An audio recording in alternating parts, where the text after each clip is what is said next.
Livro de 2 Timóteo, capítulo 4, versos de número 1 a 5.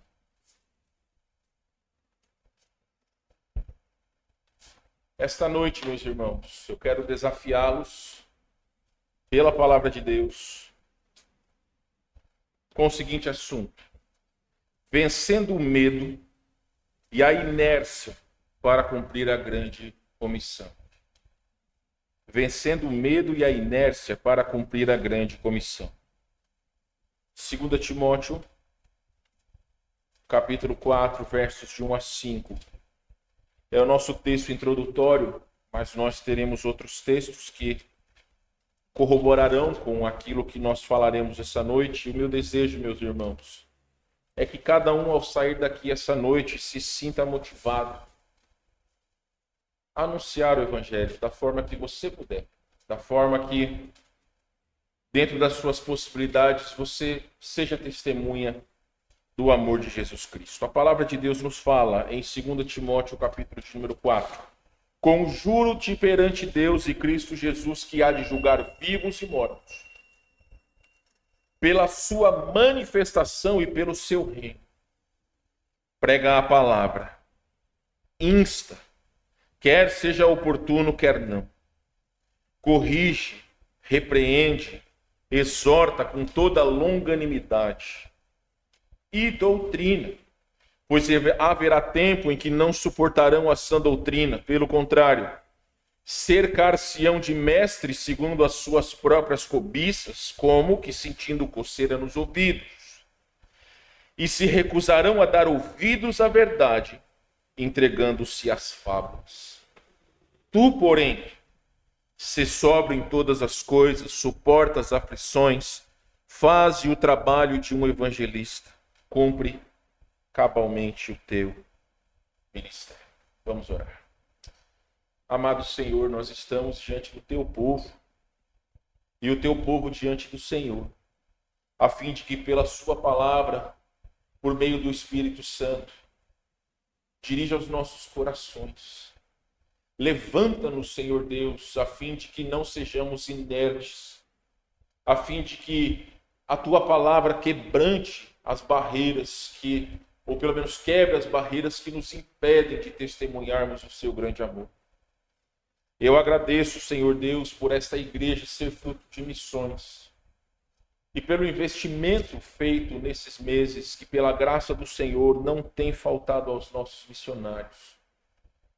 Então, Senhor Deus, que ao sair daqui tomemos decisões impactantes e importantes em nossas vidas. É o que nós pedimos em nome de Jesus. Amém. Meus irmãos, falar sobre missões não é difícil quando você entende que existe uma ordem a todo cristão. Mateus 28, 18 a 20, Jesus é claro ao dizer: ide por todo mundo pregar o evangelho a toda criatura. Então, existe uma ordem que é para cada um de nós. Só que existe uma diferença grande entre nós ouvirmos a ordem e nós cumprirmos a ordem. Essas bandeiras que estão aqui, e está faltando aqui no púlpito, e nós colocaremos essa semana a bandeira do Brasil e também aqui na igreja a bandeira do Rio Grande do Sul, como fizemos o ano passado. Mas essas bandeiras, elas estão aqui para dar uma noção para nós quantos países existem e quanta necessidade existe de que a palavra de Deus seja pregada aos corações. Cada mês de missões que nós temos feito nesses anos, e nós adotamos o mês de abril como nosso mês de missões, sempre há um incentivo a fim de que nós saiamos da nossa zona de conforto e nós possamos pregar o evangelho às pessoas. Não que nós venhamos a convertê-las, porque não é o nosso trabalho. O que a Bíblia diz não é que nós devemos converter as pessoas, mas que nós devemos pregar o evangelho. O trabalho de converter é do Espírito Santo. Mas a situação, meus irmãos, é que existem algumas barreiras que nos impedem de participar plenamente na missão de Deus. Eu falei para vocês que o tema da pregação dessa noite é vencendo o medo e a inércia. O que é a inércia? A inércia é algo que impede a matéria de poder se deslocar. Então a inércia na vida do cristão é aquilo que te deixa parado ou que te impede de progredir.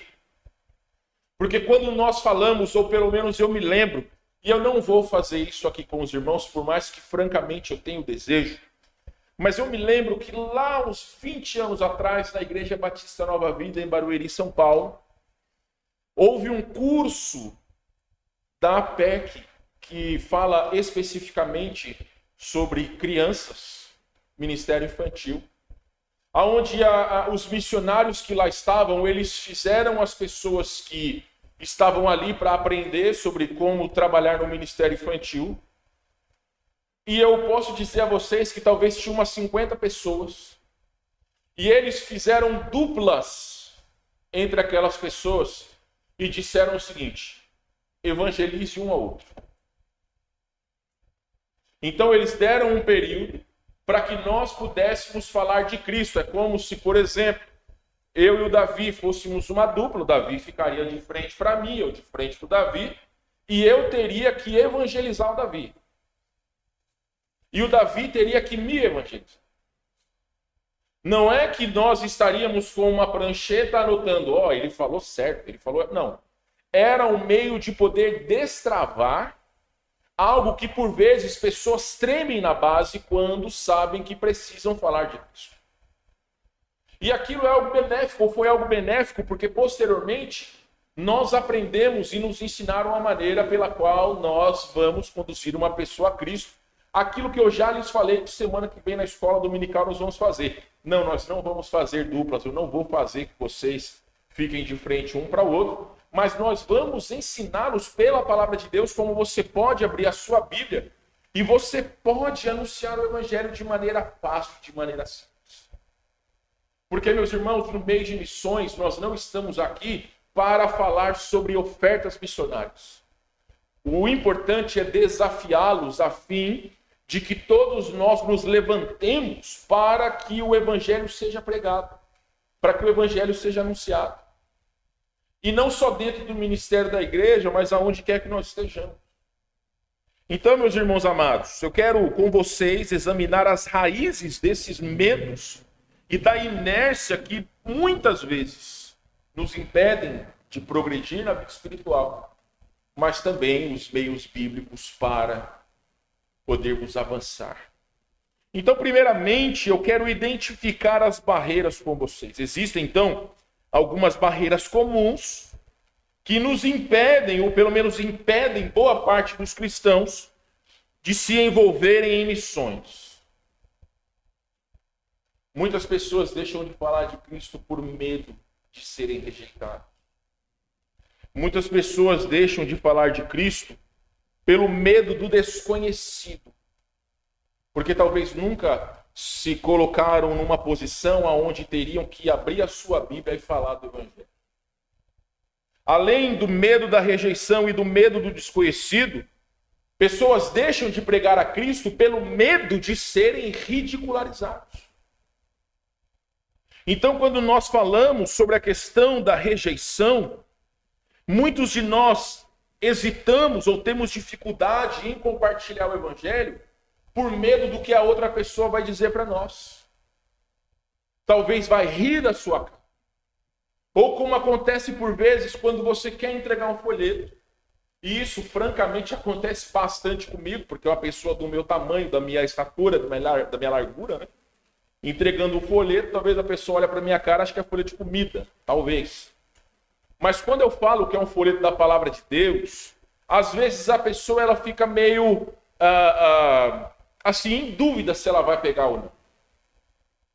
E quando ela vai pegar, eu sempre digo, é um folheto da palavra de Deus.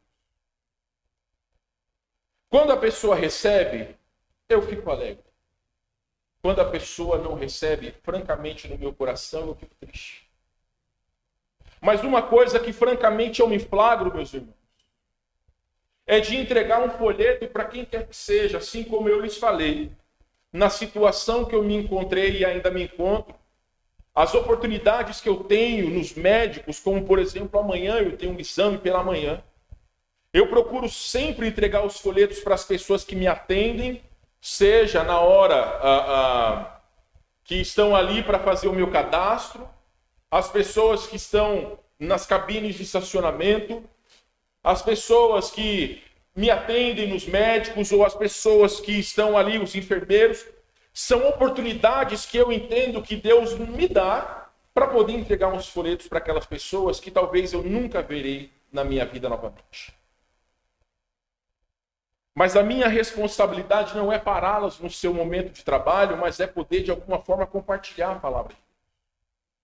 É claro, meus irmãos, que eu me lembro de uma vez, e isso eu nunca falei com o pastor Martins, eu não quero que ele fique chateado se ele ouvir isso daí. Às vezes a gente tem medo de ser ridicularizado.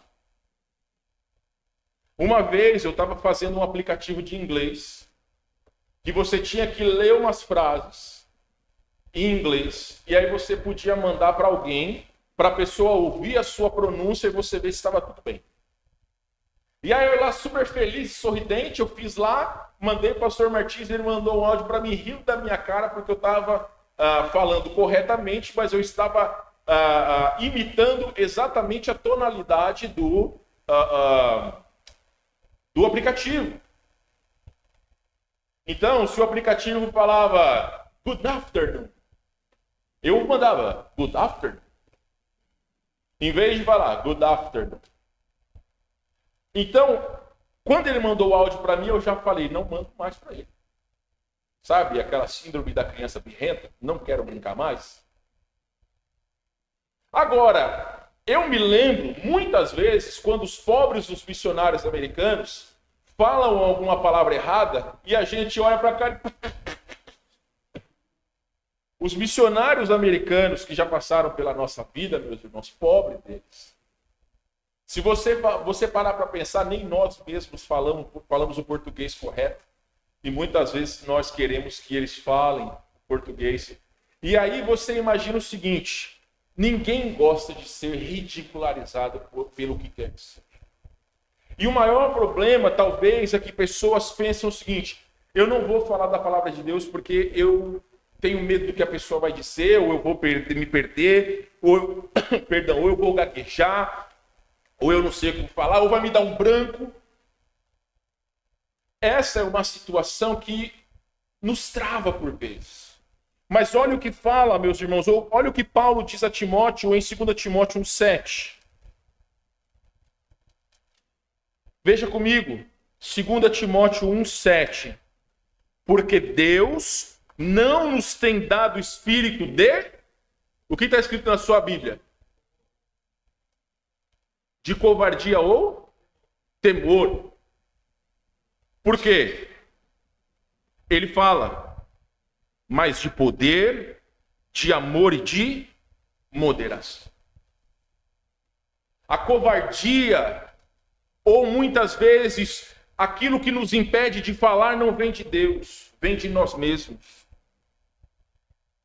Segundo John MacArthur, a palavra grega empregada para espírito de covardia, que também pode ser traduzida como timidez, denota um medo covarde e vergonhoso causado por um caráter fraco e egoísta.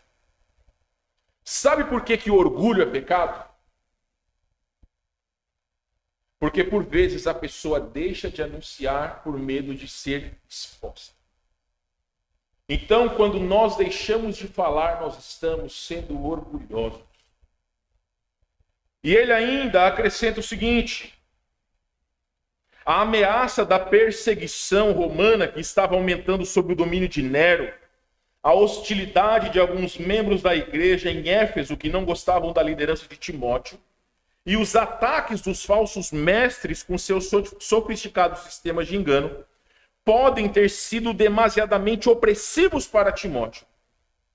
Mas se ele tinha medo, esse sentimento não vinha de Deus. 2 Timóteo é o último livro que Paulo escreveu. Após esse livro, ele foi decapitado. Timóteo era um filho na fé de Paulo, uma pessoa que ele amava, e dedicava atenção, porque 2 das suas cartas ele escreveu especificamente para Timóteo. Paulo era alguém que anunciava a palavra de Deus, independente da situação. E ele disse claramente para Timóteo: o espírito que habita em você não é um espírito de timidez, não é um espírito de covardia, mas é um espírito poderoso. É a palavra, assim como em Atos 1:8, é uma palavra poderosa. Quando está dito em Atos 1:8, mas recebereis poder ao descer sobre vós o Espírito Santo. A palavra poder é a palavra dunamis. Tem o significado como uma grande força. O poder que nós temos, ele não é, de maneira alguma, de covardia. Nós que por vezes fazemos com que o poder de Deus nas nossas vidas ele seja menosprezado. Somos nós que achamos que não conseguimos. Então, medo da rejeição é uma barreira. A complacência espiritual também. O que é complacência espiritual? É você ficar na sua zona de conforto. É gostoso ficar sentado nos bancos. Se a vida cristã se resumisse a você vir à igreja, tem muita gente que acharia maravilhoso. Mas a vida cristã, ela se resume a um serviço voluntário a Deus diariamente. Em nossas ações, naquilo que nós enxergamos, naquilo que nós ouvimos, como Paulo fala, portanto, quer comais, quer bebais ou façais outra coisa, fazei tudo para a glória de Deus. Então, 24 horas do nosso dia, nós vivemos para a glória de Deus. Essa é a vida cristã, segundo o apóstolo Paulo. Olha o que é dito em Apocalipse 3,16. Alguém leia para nós, por favor, Apocalipse 3,16.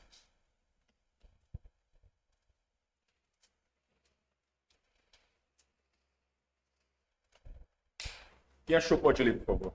Assim, se és morno, e não és frio, ninguém te vomitar-te-ei da minha boca. Alguém já tomou Coca-Cola morna aqui? Você que gosta de Coca, já tomou Coca morna? Dizem as más línguas, se você quer um bom laxante, você toma Coca-Cola morna. Se vocês querem tentar e depois me dizer, vocês me avisem. Geralmente, meus irmãos, não se toma água morna. E eu quero só explicar rapidamente para vocês que aqui a cidade de Laodiceia, ela ficava quase que no meio de uma cidade, entre 2 cidades, uma com fontes termais, ou seja, água quente, e outra com água fria, água mineral. E ela ficava no meio. A água de Laodiceia, ela era cheia de impurezas e por conta dessa mistura, ela era uma água morna. Ninguém gostava de tomar. As pessoas, quando tomavam, elas jogavam fora. Elas cuspiam. O que Jesus está dizendo aqui aos cristãos de Laodiceia é que eles não eram nem crentes fervorosos, nem pessoas que não amavam a Deus. Totalmente frios. Eles eram mornos. Sabe aquele pessoal que fica em cima do muro? Que não se posiciona?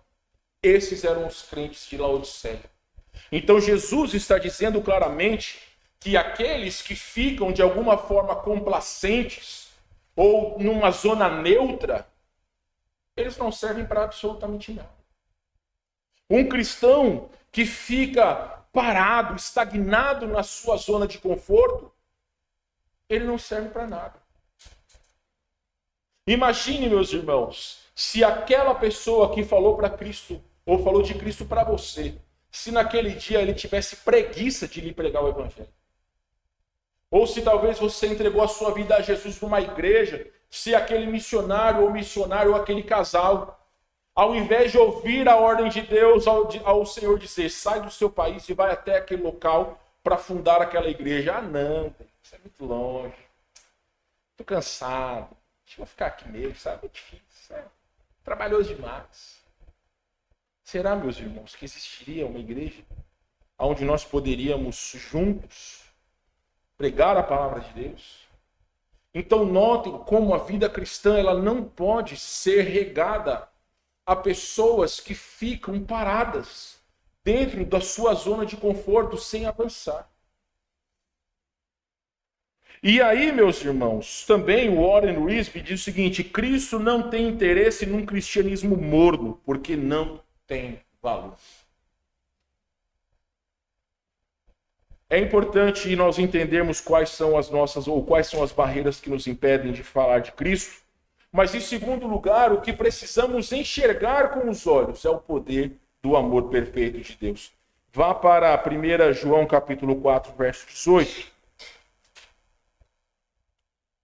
1 João 4, 18. O apóstolo João,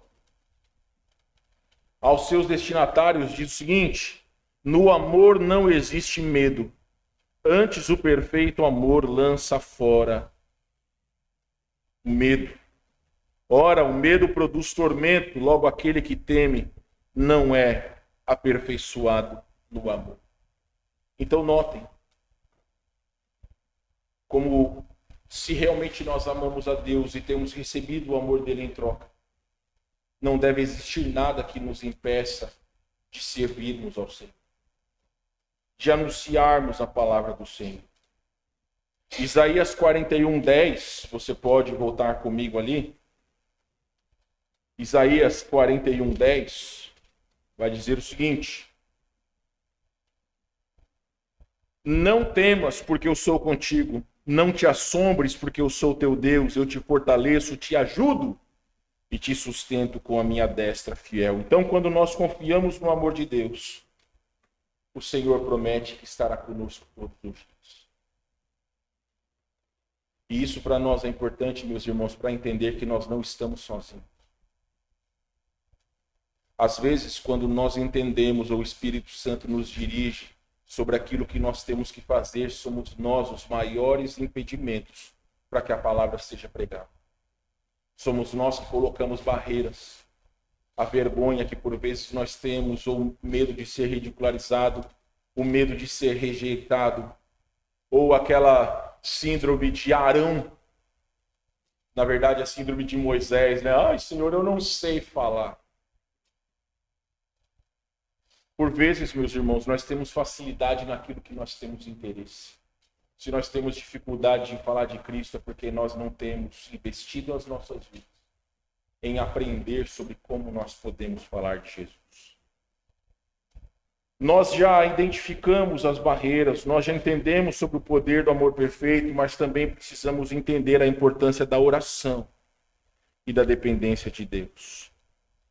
Alguém me fale de cor, 1 Tessalonicenses 5,17.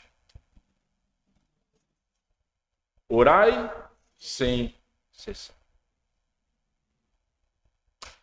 Vocês já pararam para orar, meus irmãos, antes de sair da sua casa? Senhor, me ajude que os folhetos a serem entregues encontrem corações dispostos a conhecerem o Senhor. Ou me ajude a encontrar pessoas sedentas por Cristo. Mas nós não fazemos. Sequer por vezes nós oramos, então nós menosprezamos o poder da oração. Filipenses 4, 6 e 7, não andem ansiosos por coisa alguma, mas em tudo, pela oração e pelas súplicas, e com ações de graça, apresentem seus pedidos a Deus. E a paz de Deus, que excede todo entendimento, guardará os seus corações e as suas mentes em Cristo Jesus. Eu pergunto a vocês, meus irmãos queridos, quantas vezes, no decorrer da sua vida cristã, você orou ao Senhor para lhe dar o poder para falar de Deus? Quantas vezes você orou ao Senhor para lhe capacitar a falar de Cristo? Então, nós menosprezamos aquilo que a Bíblia diz, que muito pode, por sua eficiência, a oração de um justo. Nós oramos pelas nossas necessidades, mas esquecemos de orar pelas necessidades daqueles que estão morrendo cada dia sem Cristo. Então a oração, ela é importante para nos fortalecer, nos dar a paz para que nós preguemos o Evangelho. E não só isso, meus irmãos, há a necessidade de nós dependermos de Deus. Provérbios capítulo 3, versos 5 e 6, você pode ir comigo lá, se estiver em Isaías. Você pode voltar aí para Provérbios, a palavra de Deus vai dizer o seguinte: confia no Senhor de todo o teu coração e não te estribes no teu próprio entendimento.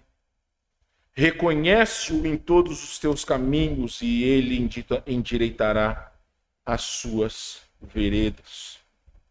Então, meus irmãos, não é só nos momentos de necessidade que nós devemos depender de Deus. O que Salomão está dizendo aqui é que nós devemos confiar em Deus de todo o nosso coração. E se nós precisamos de entender que Ele está do nosso lado sempre, nos momentos que nós precisamos anunciar o Evangelho, vamos depender dele.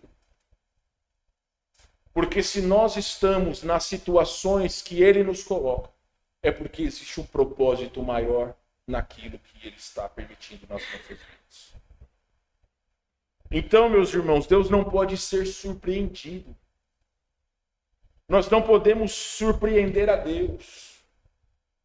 Soberano como Deus é, tudo aquilo que Ele permite está nos seus devidos lugares. Então, todas as nossas situações diárias, o Senhor nos dá a oportunidade para nós pregarmos o Evangelho. Finalmente, meus irmãos, para que nós possamos vencer o medo e a inércia para cumprir a grande comissão, identificamos as barreiras. Entendemos que o amor de Deus tira de nós todo o medo que nos impede de progredirmos na vida espiritual. Entendemos a importância da oração e da dependência de Deus em todos os momentos da nossa vida. Agora é necessário nós darmos um passo além.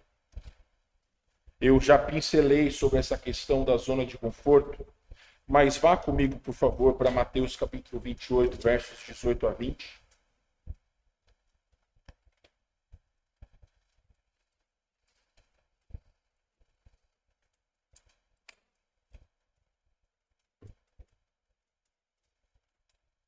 Mateus capítulo 28, 18 a 20, meus irmãos. Talvez você já tenha decorado esses versículos e nós repetimos a exaustão no mês de missões. Mas aqui está a chave. Aqui está a ordem do Senhor.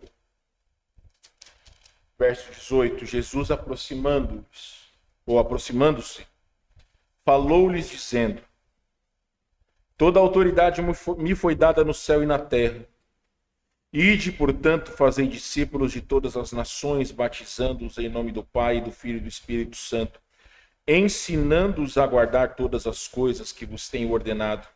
E eis que estou convosco todos os dias, até a consumação do século. Quem é chamado, meus irmãos? Ou quem são os chamados para fazer discípulos? Quem? Quem, meus irmãos? Vocês querem que eu leia de novo? Quem são os chamados a fazerem discípulos? Eu, você, os cristãos. Jesus estava dizendo aos apóstolos, e essa mesma ordem é válida a cada um de nós. Independente da idade, independente da condição financeira, independente da condição de saúde, independente da raça, independente de qualquer motivo humano, todos nós somos chamados a fazermos discípulos de todas as nações. Se a ordem é para cada um de nós, a pergunta que deve ser feita para cada um de nós é: o que é que nós temos feito com a ordem que nos foi dada? Quando nós olhamos para um passado recente, não tão distante, nós vemos algumas pessoas, e eu trouxe 3 exemplos conhecidos da maioria de vocês. Histórias de testemunhos cristãos Pessoas que deram passos de fé fora de suas zonas de conforto e viram o poder de Deus agir. O primeiro, Hudson Taylor, um missionário britânico que fundou a missão China Interior e dedicou a sua vida ao ministério da China. Se você não conhece quem é Hudson Taylor, só digitar lá no YouTube que tem um filme em português que fala sobre a vida e o ministério dele. Em vez de ficar perdendo tempo com dorama, em vez de ficar perdendo tempo com Netflix, com futebol, vai assistir a vida sobre um missionário. Procura lá. Se você não achar, fala comigo que eu te mando o link. E mostra, meus irmãos, como ele teve dificuldades e mesmo em meio a tantas situações, saiu da Inglaterra, que era um dos grandes países do mundo na época, e foi a China, que até hoje é um dos países mais fechados para o evangelho. Mas ali ele investiu a sua vida. Um outro exemplo, Corrie ten Boom, uma cristã holandesa que, juntamente com a sua família, ajudou a salvar centenas de judeus durante a ocupação nazista na Segunda Guerra Mundial. Também tem um filme sobre a vida dela no YouTube e tem um livro excelente sobre a vida e o ministério dessa moça e, posteriormente, dessa pessoa. E Amy Carmichael, que foi uma missionária irlandesa, que dedicou a sua vida ao ministério na Índia, onde resgatou crianças de situações de exploração e abuso. Existem outros, milhares de outros, que ali nos anos entre 1800 e 1900, século XIX, milhares de missionários saíram dos seus países desenvolvidos e foram para países subdesenvolvidos para pregar o evangelho. Inclusive o Brasil foi um desses. Que lá no final do século XIX, pessoas vieram até aqui.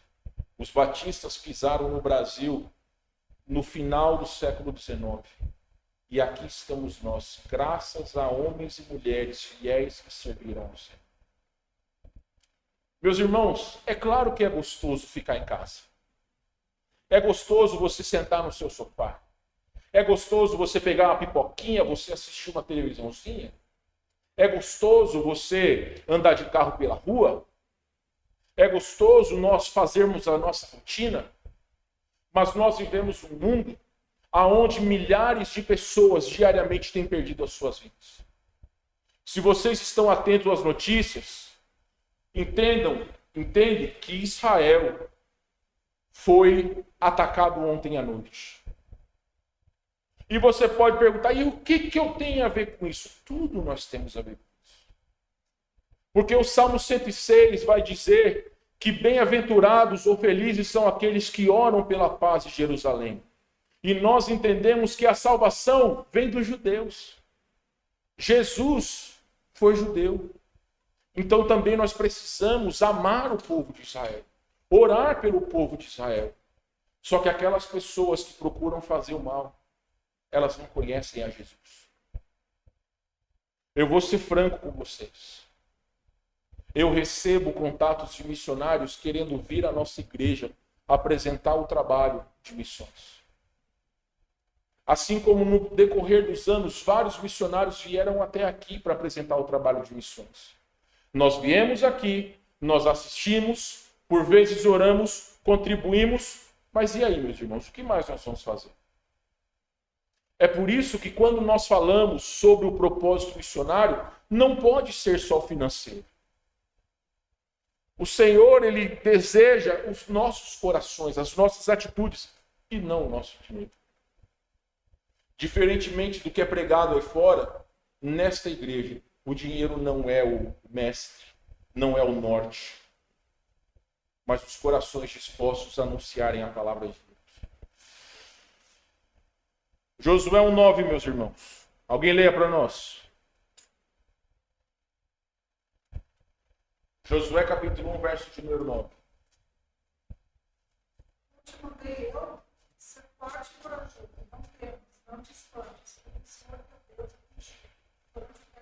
Essa promessa só valeu para Josué? Sim ou não, meus irmãos? Então, olha a pergunta que eu vou lhe fazer. Se você entende que essa promessa não foi só a Josué,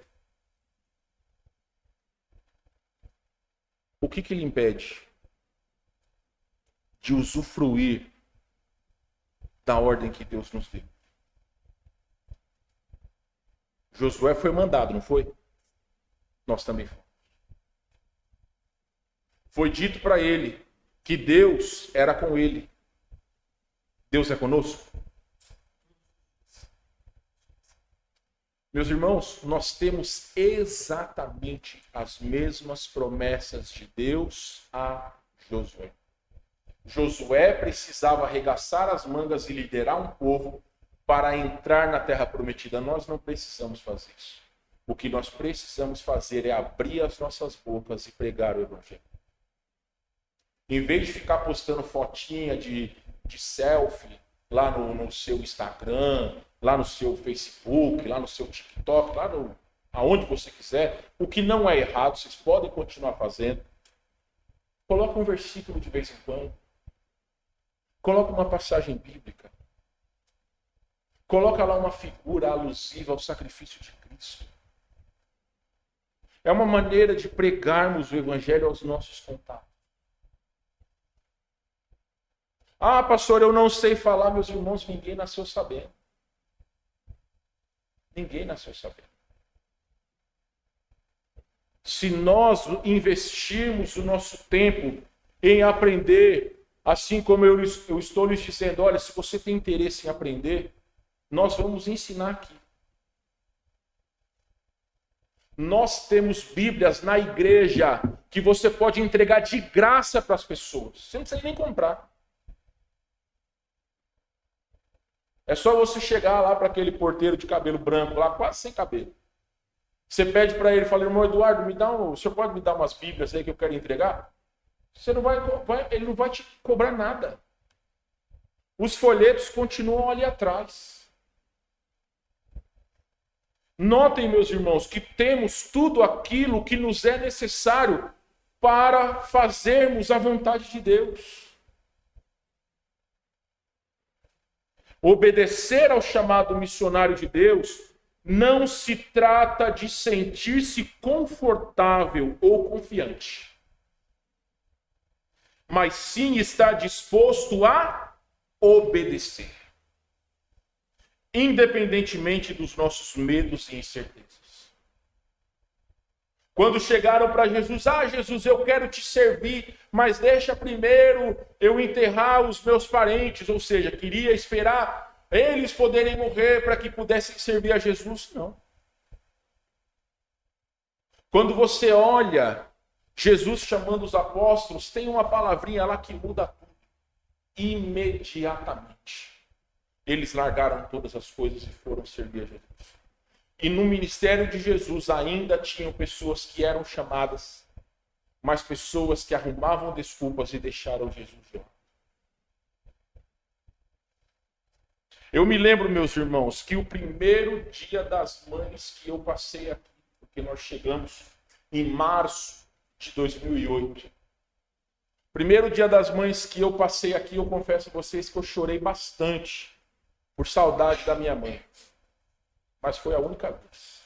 Não que minha mãe não mereça as minhas lágrimas. Mas porque eu entendo, meus irmãos, que aprove ao Senhor chamar-nos para cá. Eu confesso que eu nem me lembro se eu já passei o Dia das Mães com a minha mãe desde que nós estamos aqui.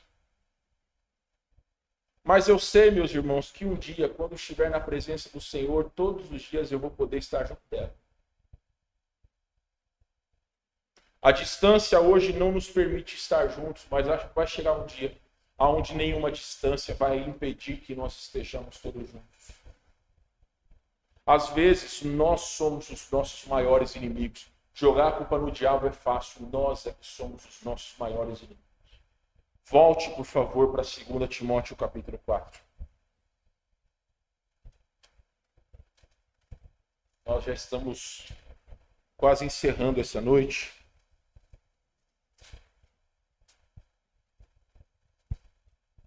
2 Timóteo capítulo 4.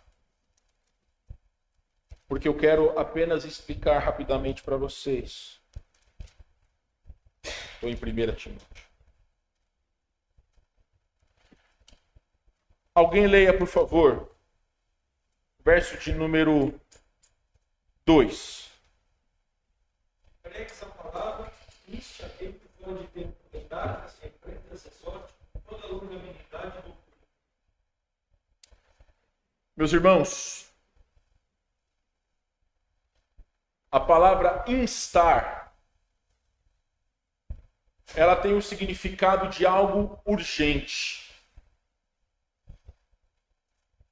Então ela era usada para que os soldados que fossem para a guerra, eles pudessem entender a sua necessidade de servir. A urgência deles estarem servindo. Então, quando Paulo diz a Timóteo, no verso de número 2 do capítulo 4, prega a palavra insta, ou seja, aproveite toda oportunidade que você tiver para pregar a palavra de Deus. E ele ainda continua dizendo o seguinte: quer seja oportuno, quer não. Às vezes, meus irmãos, nós precisaremos, para aquela pessoa que talvez está lá fazendo o seu trabalho, você simplesmente pare, olha, eu posso lhe entregar um folheto? Ou se a pessoa está na rua, ou se senta no seu lado no ônibus, ou se está no Uber, você simplesmente aproveita aquela oportunidade de poder anunciar o evangelho. Ou se você está no caixa do mercado, ou se você está no semáforo, ou se você está no hospital, ou se você está na praia, qualquer lugar que nós estejamos, a oportunidade se coloca naquele momento para que nós possamos ser testemunhas de Cristo. Os versos 3 e 4, nós já estamos nesse tempo onde pessoas se recusam a dar ouvidos à palavra de Deus. Eu vou ser bem honesto para vocês, meus irmãos. Pessoas, para rir da nossa crença, daquilo que nós acreditamos, existem. A esses, Filipenses 2, lhes cabe, aonde diz que um dia todo joelho se dobrará e toda língua confessará que Jesus Cristo é o Senhor, para a glória de Deus. Aqueles que hoje zombam daquilo que diz a palavra de Deus, um dia os seus joelhos se dobrarão diante da majestade de Jesus. Mas esse dia vai ser tarde demais. Porque todos aqueles que não forem achados os nomes escritos no livro da vida, esses serão lançados para dentro do lago de fogo. Nós aqui não fomos chamados para converter ninguém. Nós fomos chamados para pregar. Então, meus irmãos queridos, nós examinamos as barreiras do medo e da inércia que muitas vezes nos impedem de participar plenamente em missões. Além disso, meus irmãos, nós identificamos alguns dos medos de sermos rejeitados, ou até mesmo de falar, medo de se expor, como acontece com vários de nós. Até mesmo a zona de conforto. São obstáculos comuns. Mas pela palavra de Deus nós entendemos como o amor de Deus quebra os nossos medos. Como nós temos o poder para anunciar a palavra de Deus. Tudo temos para fazer a vontade de Deus. Se não temos feito, apenas. Se os bancos continuam vazios, é porque nós não temos feito a nossa parte.